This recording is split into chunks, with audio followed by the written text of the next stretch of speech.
Hi friends, मैं doctor Mirza वक़ार bag, आपका paediatrician. आज एंटी-डी इंजेक्शन, ये जो कॉमनली रोगैम के नाम से आता है या विनरो के नाम से आता है, उसके ऊपर अपना वीडियो बना रहा हूँ।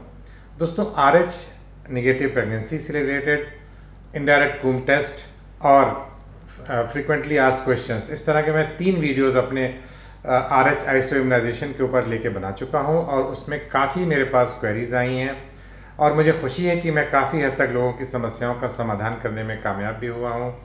अभी पिछले ही हफ्ते मेरे पास एक डिलीवरी जो कि PGI में अंडर डॉक्टर मंदाकिनी प्रधान उनका पूरा ट्रीटमेंट चला था और फिर वो बच्चा हमारे पास एडमिट रहा, यहाँ से बिल्कुल ठीक होके डिस्चार्ज हो गया। तो इस तरह से मैं समझता हूँ कि उसमें हमने एंटी-डी का काफ़ी जिक्र किया है सारे वीडियोज़ में। तो इसीलिए मैंने सोचा कि आज ये एंटी-डी इंजेक्शन क्या होता है, कब कब लगना चाहिए, गर्भ में या गर्भ के बाद, और इससे हमें क्या फ़ायदा होता है और अगर हम नहीं लगाएंगे तो इसका क्या नुकसान हो सकता है, इसके ऊपर अपना वीडियो बना रहा हूँ। तो ठीक है दोस्तों, अगर अभी तक आप लोगों ने मेरे चैनल को सब्सक्राइब नहीं किया है तो मेरी रिक्वेस्ट है कि मेरे चैनल को प्लीज़ सब्सक्राइब कीजिए ताकि मेरा आने वाला हर वीडियो आपके नोटिफिकेशन में आ जाएगा।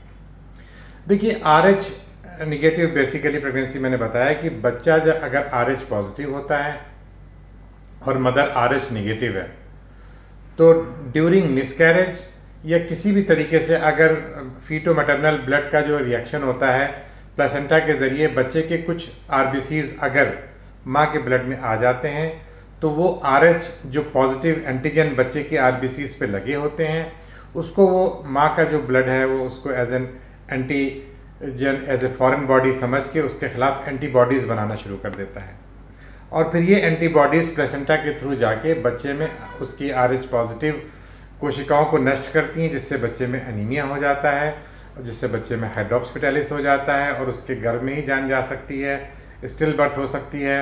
और अगर ऐसा बच्चा पैदा होता है तो उसको सीवियर नियोनेटल जॉन्डिस और उसके बाद फिर कर्नेक्टस तरह के तमाम कॉम्प्लिकेशंस हो सकते हैं। तो इसलिए RH निगेटिव प्रेगनेंसी को अच्छे से मैनेज करना, मैं समझता हूँ कि ये हर गायनेकोलॉजिस्ट की जिम्मेदारी है। हर वो बच्ची, हर वो लड़की, हर वो महिला जो RH निगेटिव ब्लड ग्रुप की है, उसको ये अवेयर होना चाहिए, उसको ये पता होना चाहिए कि ये RH निगेटिव ब्लड ग्रुप उसको प्रेगनेंसी में कितना परेशान करने वाला है और उससे उसको क्या क्या सतर्क करना चाहिए। अब बेसिकली जो RH ये एंटी-डी इंजेक्शन है, इसको इम्यूनोग्लोबुलिन्स होते हैं, ये बेसिकली ब्लड के प्लाज्मा से ही बनाए जाते हैं और ये बनाए जाते हैं जो कि बच्चे के RH जो नेगेटिव जो एंटीजेंस आ रहे हैं उसको बेसिकली न्यूट्रलाइज करने के लिए बनाए जाते हैं। तो ये एंटीबॉडीज़ हैं और ये मदर को दिए जाते हैं कि अगर किसी भी समय प्रेगनेंसी में माँ के प्लेसेंटा के थ्रू बच्चे के RH निगेटिव एंटीजेंस आ रहे हैं तो इसको ये न्यूट्रलाइज करके इसको किल कर देगा और ये सेंसिटाइजेशन होने से माँ के ब्लड में रुक जाएगा। और इसको हम लोग देते हैं यूजुअली 28 हफ्ते की प्रेगनेंसी पे। बहुत से लोग एक ही इंजेक्शन देते हैं 28 वीक्स ऑफ प्रेगनेंसी पे और ज़्यादातर लोग इसको मतलब 2 इंजेक्शन देते हैं। एक तकरीबन 28 हफ्ते पे दिया जाता है एक इंजेक्शन और दूसरा हफ्ता 34 से 36 हफ्ते के बीच में दिया जाता है, क्योंकि ये देखा गया कि इस दौरान फीटल से मैटरनल को ब्लड ट्रांसमिशन होने के काफ़ी संभावनाएं रहती हैं और अगर इस समय हमने इस इंजेक्शन को नहीं दिया तो ये इसके जो एंटीबॉडीज़ माँ के ब्लड में जो बनेंगी RH negative RH positive blood के खिलाफ, वो बच्चे के जाके हाइड्रोप्स फिटालिस या प्रॉब्लम कॉज करेगा। अब इसका इंजेक्शन का जो अब जब बच्चे की डिलीवरी हो जाती है तो उसके 72 आवर्स के अंदर इस इंजेक्शन को देना अनिवार्य है, क्योंकि अब ये अगली प्रेगनेंसी का आपको बचाव करना है। जो 28 हफ्ते पे इंजेक्शन दिया गया, जो 34 हफ्ते पे इंजेक्शन दिया गया, वो आपके इस प्रेगनेंसी में जो गर्भ में बच्चा था वो इसके बचाव के लिए दिया गया है, क्योंकि इसमें कोई ऐसा अगर इम्यूनाइजेशन RH आइसो इम्यूनाइजेशन हो रहा हो बच्चे में तो वो उसको न्यूट्रलाइज कर देगा और बच्चे में इसके कॉम्प्लिकेशंस नहीं होंगे। डिलीवरी के बाद, क्योंकि ज़ाहिर सी बात है जब प्लेसेंटा वहाँ से डिटैच होता है यूट्रस से, तो उस समय काफ़ी संभावनाएं हो जाती हैं कि प्लेसेंटा का ब्लड माँ के ब्लड में मिक्स करेगा। इसीलिए ये एंटी-डी इंजेक्शन गर्भ के 72 घंटे के बाद दिया जाता है।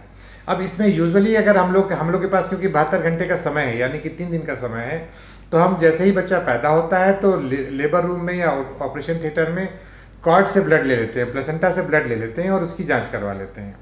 अब यदि बच्चा भी RH निगेटिव है तो जाहिर सी बात है फिर उसमें कोई सेंसिटाइजेशन का चांस नहीं है, और अगर बच्चा RH निगेटिव है तो फिर हम माँ को NTD इंजेक्शन नहीं देंगे।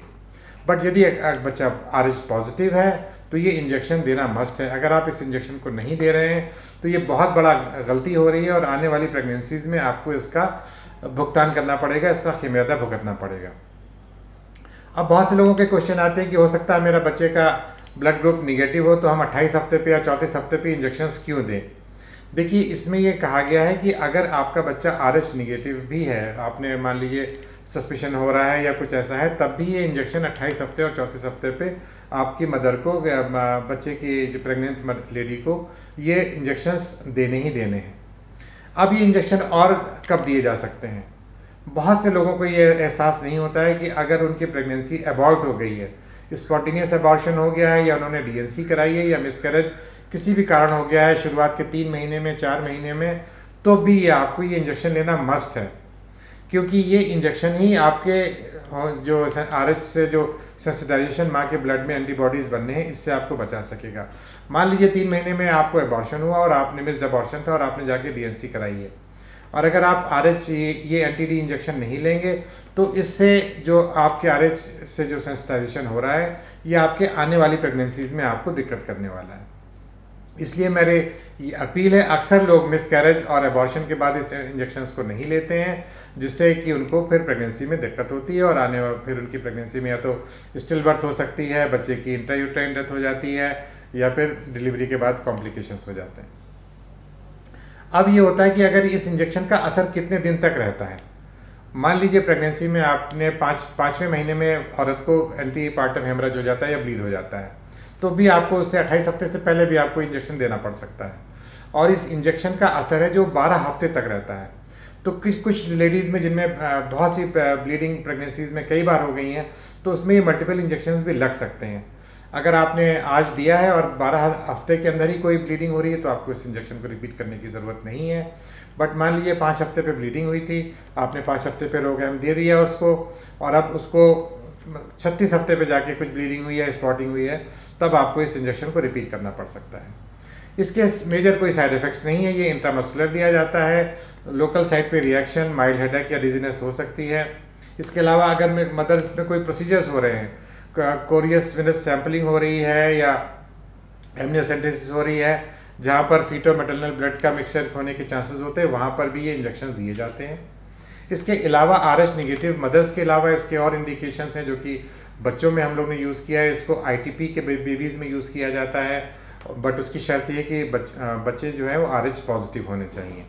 डेंगू के केसेस में भी कुछ केसेस में रिपोर्टेड इसको यूज़ किया जाएगा। बट मेनली जो हमारे इसका आज का मेरा जो डिस्कशन है वो है कि हम लोग इसको RH निगेटिव प्रेगनेंसी में RH निगेटिव माँ को एक कब देना चाहिए।